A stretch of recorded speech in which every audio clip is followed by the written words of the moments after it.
آمن الرسول بما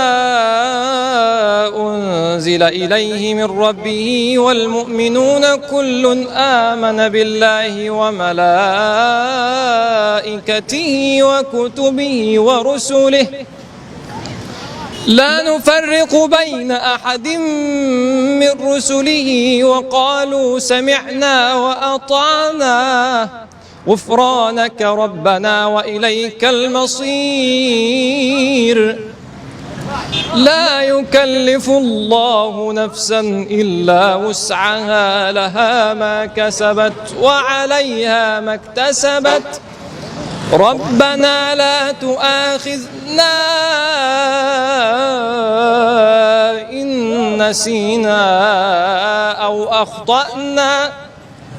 ربنا ولا تحمل علينا إصرا كما حملته على الذين من قبلنا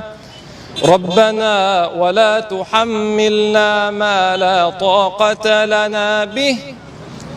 واعف عنا واغفر لنا وارحمنا أنت مولانا فانصرنا على القوم الكافرين.